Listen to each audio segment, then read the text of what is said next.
Have you ever felt the weight of something dark following you even when you're completely alone? In today's chilling story, we uncover a demon that hunts not just the body, but the soul. The terrifying secret behind it will leave you questioning everything. There are places where nightmares are born, places where the air is thick with malice and evil lingers, feeding off the fear of those who dare to cross its path. For Daniel, that place was an abandoned farmhouse on the outskirts of town. The house had always been an enigma. No one ever talked about it. People just avoided it, like it was cursed. But Daniel wasn't like the others. He was a skeptic, always searching for answers, always eager to prove that there was no such thing as ghosts or demons. He'd heard the stories, the ones about a demon that resided in the farmhouse, feeding off the souls of those who ventured too close. But to Daniel, they were just that, stories. One evening, curiosity got the better of him. Armed with only a flashlight and his disbelief, he made his way to the farmhouse. The air grew cold as he approached, and the hairs on the back of his neck stood up. The house stood in front of him, towering and dilapidated. Its windows, black, as if staring into his very soul. Ignoring the growing unease in his chest, Daniel stepped inside. The door creaked loudly, echoing through the empty halls. The air inside was stale, and the floorboards groaned beneath his feet.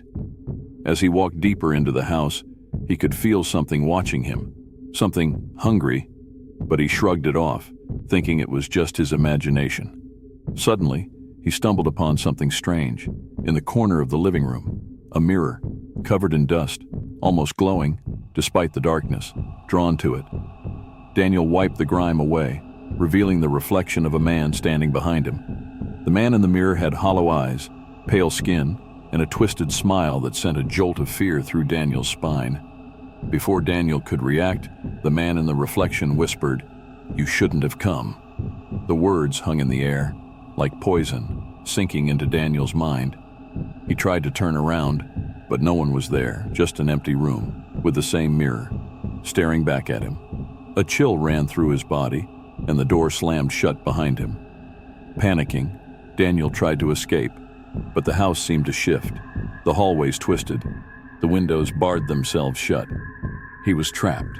In the corner of his eye, he saw shadows flicker, moving just beyond his reach. His heart pounded, and he could feel the presence of something dark, closing in. Suddenly, the reflection in the mirror changed again. The twisted figure was no longer just standing. It was moving, its hand reaching out from the glass, a clawed, demonic hand that scraped against the surface, leaving marks that burned like fire. Daniel screamed, stumbling backward, but the voice of the demon rang out louder now, more insistent. "You've unleashed me. Now, your soul is mine." The room began to distort. The walls bled shadows, and the floor seemed to crack open beneath him. He tried to run, but his legs wouldn't move. He was paralyzed, unable to escape the thing that had now surrounded him. The demon was inside him, inside his very mind. And then Daniel understood. The house wasn't haunted by a ghost. It was a prison, a trap for souls. The demon, bound for centuries, had been waiting for someone like Daniel to release it from its cage. And now, it was going to take everything he had. The demon's clawed hand tore through the mirror, grabbing Daniel by the throat. It pulled him closer, its breath cold and foul against his skin. "You're not escaping me, Daniel. Not this time." As the demon's fingers dug into his flesh, Daniel's body went cold, and his vision blurred.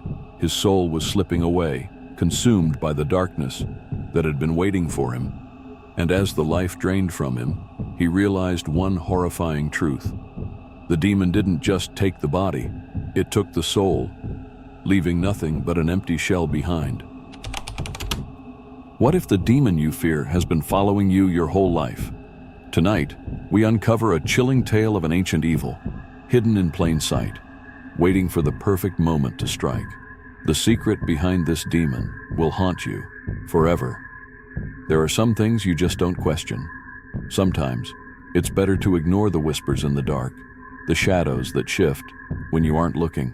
But for Mia, there was no ignoring the truth. It all started when she moved into the old Miller house, a grand Victorian mansion she inherited from her late grandmother. It was a beautiful home, too beautiful, but there was something wrong about it, something in the air that made the walls seem too quiet, the floors too still. Her grandmother, Margaret, had lived alone for years, but Mia always thought she was a little eccentric. She never spoke much about the house's history. When Mia asked, Margaret would just smile and say, "Some things are better left forgotten." But Mia was curious. After her grandmother's passing, she decided to investigate, determined to uncover the mystery behind her family's strange connection to the mansion. Late one night, while exploring the attic, she found an old dusty book. It was bound in dark leather, its cover scratched and worn as if it had been touched by countless hands over the centuries. The book contained stories about a demon, the Harbinger, who was said to stalk the souls of those who dared to delve too deeply into the house's past. It was an entity of pure malice, a creature born from darkness, preying on the weak and the curious. The demon's power grew with every secret it consumed, every soul it twisted. Mia thought it was nothing more than a story. But as days passed, the strange events began to intensify. Flickering lights, whispers in the halls when no one was there. And at night, she could hear footsteps on the stairs, always just out of reach. One evening, as she was flipping through the book again, she found something that made her blood run cold. A photo of her grandmother, young and smiling, standing in front of the Miller house. But there was something off about the image. In the reflection of the window behind her, there was a dark, shadowy figure, its eyes glowing red, watching. A wave of terror washed over Mia as she realized that her grandmother hadn't just lived in the house. She had trapped the demon there.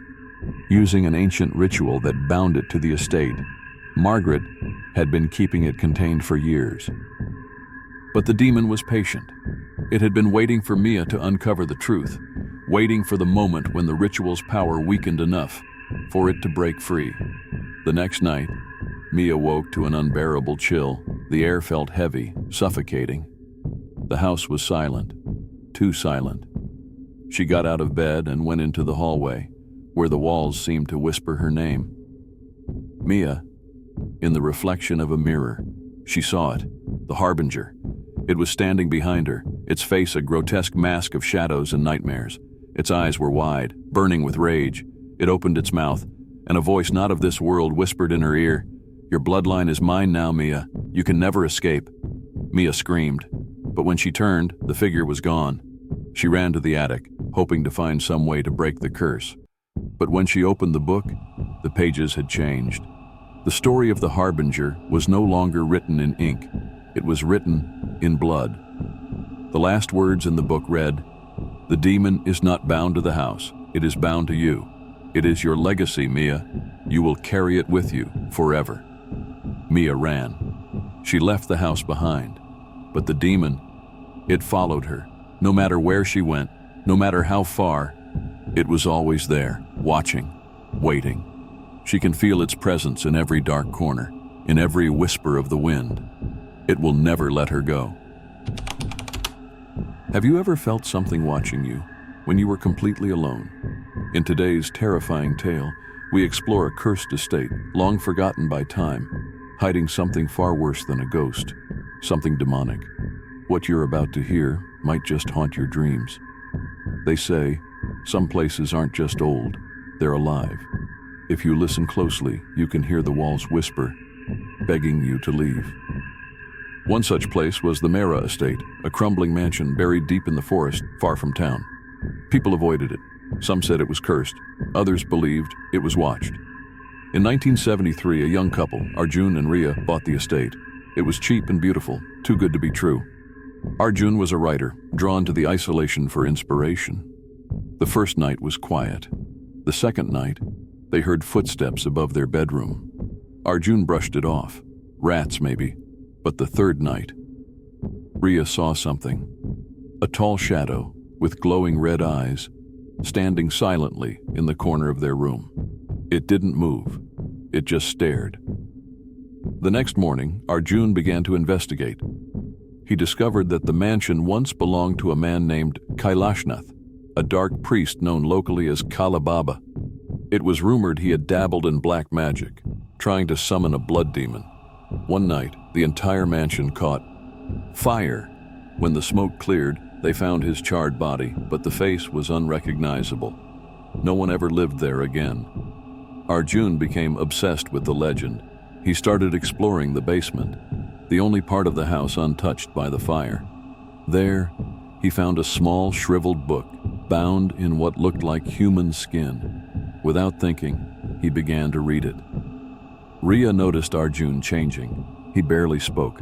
His eyes looked red and hollow. He wrote constantly until he suddenly stopped. That night, he turned to Ria and whispered, "He's here." At 2 a.m., Ria woke up.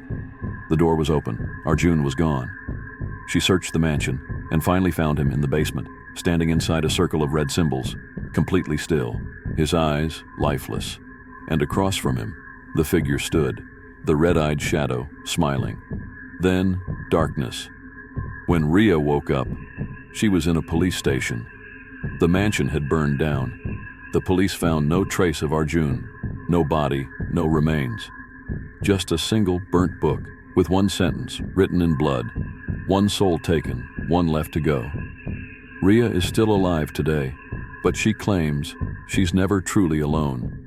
Every night, as the clock strikes 2, a voice whispers in her ear, "Your turn is coming."